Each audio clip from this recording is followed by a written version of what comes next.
Persaingan global antara Cina dan Amerika ternyata pernah menyinggung Indonesia. Hal ini diungkapkan oleh media Cina yang khawatir dengan Cina karena mendekati Indonesia.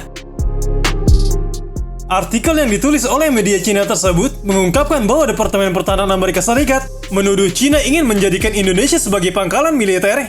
Laporan tersebut dirilis oleh Departemen Pertahanan Amerika Serikat dalam Laporan Pengembangan Militer dan Keamanan Cina tahun 2020. Dalam isi laporan tersebut, menyoroti perkembangan militer dan keamanan yang melibatkan Cina, di mana Cina mulai memperluas kemampuan militernya di negara-negara Asia dan Afrika, termasuk salah satunya membangun pangkalan militer di Indonesia. Tulis laporan Amerika tersebut.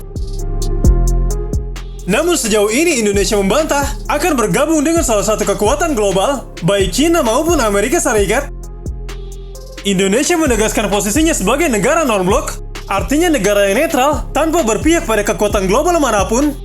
Hal itu juga diperkuat dengan pernyataan Kementerian Luar Negeri Indonesia, Retno Marsudi, bahwa tidak akan ada pangkalan militer negara manapun yang dibangun di Indonesia. Namun Amerika Serikat menuduh strategi nasional Cina mencoba melakukan pengembangan militer dengan mendorong perilaku keamanan dan strategi militer Cina mencakup kemajuan besar dalam modernisasi dan reformasi militer Cina, serta memberikan wawasan tentang peran Cina dalam Indonesia di Pasifik. Cina menganggap Myanmar, Thailand, Singapura, Pakistan, Indonesia, Sri Lanka, dan negara-negara lain di Afrika dan Asia Tengah sebagai pangkalan logistik militer. Teuku Faizasyah, juru bicara Kementerian Luar Negeri Indonesia, mengatakan kepada media, kebijakan luar negeri Indonesia yang bebas dan aktif tidak akan membuka pintu untuk menjalin kerjasama militer semacam itu dengan negara manapun.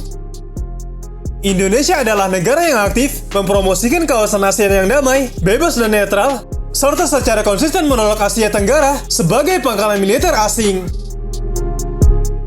Juru bicara Kementerian Luar Negeri Cina, Hua Chunying, menanggapi pada konferensi pers, menyatakan bahwa laporan Departemen Pertahanan Amerika Serikat ini, seperti laporan serupa sebelumnya, mengabaikan fakta dan penuh prasangka.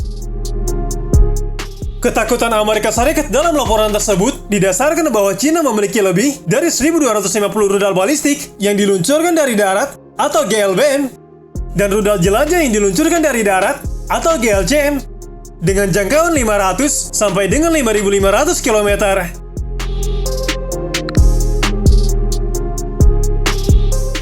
Amerika Serikat saat ini menyebarkan rudal balistik konvensional yang diluncurkan dari darat dengan jangkauan 70 sampai dengan 300 km, akan tetapi tidak ada rudal jelajah yang diluncurkan dari darat. Cina memiliki koleksi sistem permukaan ke udara jarak jauh canggih terbesar di dunia, termasuk S-400 buatan Rusia, serta S-300, dan sistem domestik yang merupakan bagian dari arsitektur sistem pertahanan udara terintegrasi yang kuat.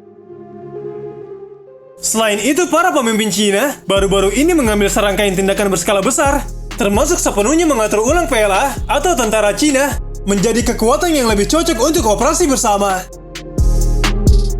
Dengan meningkatkan kesiapan tempur PLA secara keseluruhan, mendorong PLA untuk merangkul konsep operasional baru dan memperluas jejak militer Cina di luar negeri.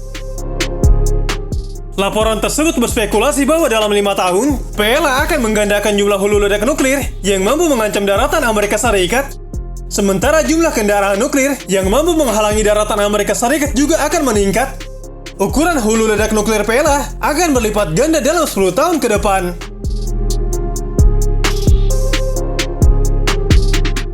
Entah akan seberapa kuat negara Cina ataupun Amerika Serikat, Indonesia akan tetap pada pendirian untuk tidak berpihak kepada salah satu blok, dan dengan sepenuhnya akan mendorong dan memimpin kawasan Asia Tenggara untuk tetap menjadi kawasan yang aman dan damai bersama negara-negara ASEAN.